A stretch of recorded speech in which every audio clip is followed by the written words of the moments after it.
Welcome to the deep dive. Ever ever really stop and think about why you buy the things you do? Yeah, like why that specific brand or why you clicked add to cart on that gadget. Exactly. Well, today we're trying to unlock some of those, hidden drivers behind our choices as consumers. We are. We've got this great online resource, Understanding What Drives Consumer Choices Self-Sensei.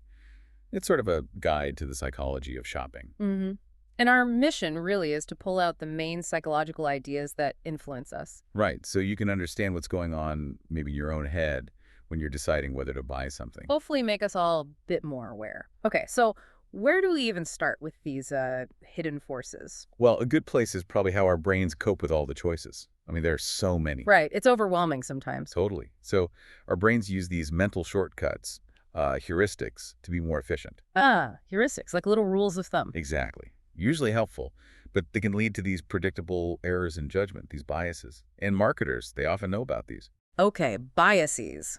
Let's talk about the first one you mentioned, anchoring bias. What's that about? Okay, anchoring. It's basically our tendency to latch on to the first piece of information we get, especially with numbers like prices. So, like, seeing the original price crossed out next to the sale price, that original price is the anchor. Precisely. It makes the discount seem bigger, more attractive. Or, another example the source gives, showing you the really expensive option first. How does that work? Well, that super high price becomes the anchor. So when they show you the standard, more reasonably priced options afterwards. They suddenly seem much more affordable in comparison. Exactly. Even if they're still, quite expensive on their own, it shifts your perspective on value. Clever. Okay, next up. Confirmation bias. This is one I feel like we all do, seeking out things that confirm what we already think. Spot on. We naturally look for and pay more attention to information that fits with our existing beliefs or opinions. So if I love a certain phone brand, I'll probably click on articles praising it and maybe ignore the negative reviews. Pretty much, yeah. And marketers can use this by tailoring their messages, making them align with the values or beliefs they think their target audience already holds. Right, speaking our language almost. Now, what about social proof? That feels like a huge one, especially online. Oh, absolutely huge. When we're unsure what to do, we look to others. What are they doing? What do they think? Like reading customer reviews before buying something. Exactly that. The source actually mentions that. Like 95% of consumers are influenced by reviews. It's massive. Wow, 95%. Yeah. Testimonials, seeing influencers use a product, even just high follower counts on social media. Yeah. It all taps into that wisdom of the crowd idea. Safety in numbers. If everyone else likes it, it must be okay. Okay, then there's scarcity. The limited time only kind of thing. Uh-huh. Scarcity plays on our fear of missing out, or FOMO. Right. When something seems limited, either in quantity, only 2 left, or time, sale ends Friday, it just feels more desirable. It makes you want to grab it before it's gone. Yeah. Creates that urgency. Precisely. It pushes you to act faster than you might otherwise. Okay, next. Reciprocity. This one feels like a social rule, almost. It really is. It's deep-seated. We feel obligated to return favors. So when a company gives you a free sample, Exactly. Or a free download, or maybe an unexpected little discount. That initial gift makes you feel, perhaps subconsciously, like you owe them something. so you're more likely to buy something from them later. More likely, yes. It taps into that need to reciprocate. Makes sense. Okay, loss aversion. This sounds negative, like we fear loss more than we enjoy gain. That's exactly it. Psychologically, the pain of losing, say, $10 feels much stronger than the pleasure of gaining $10. Interesting. So marketers often frame messages around what you might lose if you don't buy. Don't miss out on these savings, rather than just save money. Focusing on the avoidance of loss, we see that everywhere. Now, the framing effect. This is purely about how information is presented. Pretty much.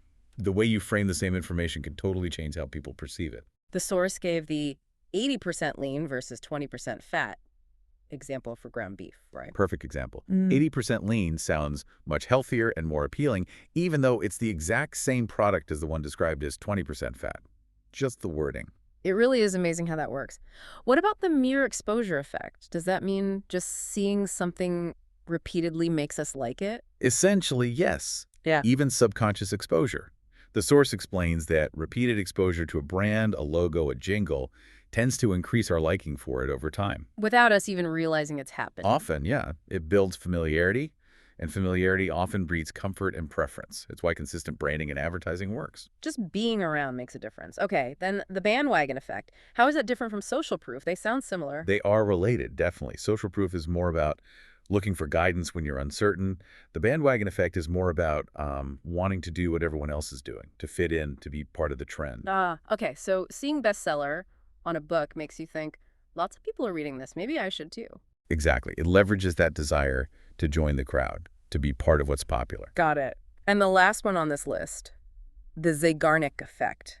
That sounds intriguing. It is pretty cool. It's the idea that we remember unfinished or interrupted tasks better than completed ones. How does that apply to buying things? Well, think about leaving items in your online shopping cart. Those reminder emails you get. Ah, they're tapping into that feeling of incompleteness. Exactly. Or progress bars on websites showing you're almost there encourages you to finish. Multi-step loyalty programs work like this too, keeping you engaged towards the next uncompleted step. Wow. Okay, so those are a lot of cognitive shortcuts and biases, but decisions aren't purely logical, are they? Emotions play a massive part. Oh, absolutely fundamental. The source really emphasizes this. Emotions can often completely override rational thinking in our purchasing decisions. So ads that make you feel happy or nostalgic, you're trying to create an emotional connection. Definitely. Marketers work hard to associate their brands with positive emotions. Joy, excitement, security, a sense of belonging. Think about Coca-Cola always linking itself to happiness and togetherness. Yeah, that's a classic example. They also foster belonging, creating communities around brands. Yeah. But they can also use negative emotions carefully. Like how? Well, think about insurance ads highlighting potential risks playing on fear or concern to show the need for protection. Or charities showing sad situations to evoke empathy and guilt, motivating donations. But they have to be careful not to overdo it. Right. It needs to feel ethical. And what about trust? Trust is huge. Building it through consistent reliability, transparency, that's a powerful emotional foundation. And nostalgia, too, tapping into those warm, fuzzy memories of the past can create a strong bond. So we've got brain shortcuts, emotions. What about just our basic needs and wants? Where does motivation fit in? Motivation is that internal engine, right? The drive to satisfy our needs and desires. And the source brings up a classic framework here, Maslow's hierarchy of needs. Right, the pyramid.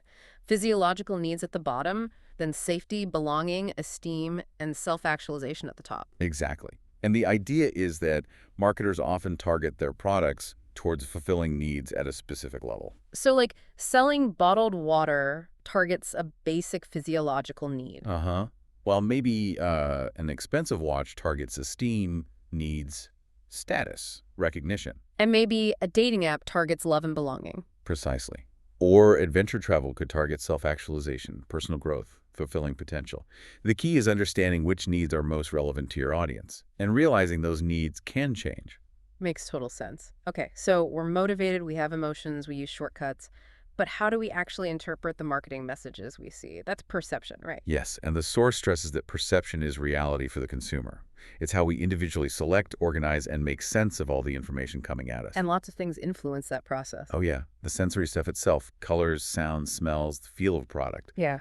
Our own past experiences with a brand or category. Right. If you had a bad experience, you'll perceive their ads differently. Absolutely. Also, your culture, your social background, they shape your values and how you see things. The brand's existing image and reputation creates a filter. So a well-respected brand gets the benefit of the doubt. Often, yes. And of course, the marketing messages themselves, the ads, the packaging, how a salesperson talks to you. All of it shapes your perception. And that perception ultimately decides whether we buy, who we buy from, and if we stay loyal. Pretty much. It dictates our attitudes and intentions. Crucial stuff. Okay, so perception shapes the now. But what about the future? How do these experiences teach us what to buy next time? That brings us to learning and memory. Exactly. Consumer learning is how we gain the knowledge and experience that guides future purchases. And it happens in different ways. The source mentions classical conditioning. That's like Pavlov's dogs, Sure. associating things. Sort of, yeah. Pairing a brand consistently with something pleasant like catchy music or fun imagery in ads. Over time, just seeing the brand can trigger those good feelings. Okay. And what about instrumental conditioning? That's learning through consequences, rewards and punishments. Think loyalty programs. Ah, getting points for shopping somewhere reinforces buying there again. Exactly. You learn that the behavior buying leads to a positive outcome, rewards. And then there's cognitive learning, like watching others. Yes, observational learning is key there. We learn by watching what others do, especially people we admire or trust. That's where influencer marketing comes in, I guess. Seeing someone use a product makes us think about it. Precisely. We model their behavior. Okay, so we learn these things, but we have to remember them for it to matter later. How does memory work in all this? Well, the source talks about the basic stages: encoding, getting information into our brain, storage holding onto it, and retrieval, getting it back out when needed. And what helps information stick? Attention is the first gatekeeper. You have to notice it. Repetition helps, obviously. Making the information relevant to the person connecting it to their own life or needs, what psychologists call elaboration, makes it much easier to encode and recall. So marketers need to grab our attention and make us feel like the message matters to us. Absolutely. And they use various strategies to boost memory. Like what? The source mentions sensory marketing using unique smells, sounds, textures, creating emotional connections through ads, using mnemonic devices. Jingles and slogans. Yeah, catchy things like that. Brand characters, too. Also, gamification, making interaction fun, keeping things simple and chunking information. And storytelling. Narratives are very memorable. Right, those jingles really do get stuck in your head. Okay, so we've covered a lot. Biases, emotions, needs, perception, learning, memory. The source also mentioned how these things don't work in isolation, right? They all interact. Yes, that's a crucial point. They're dynamic.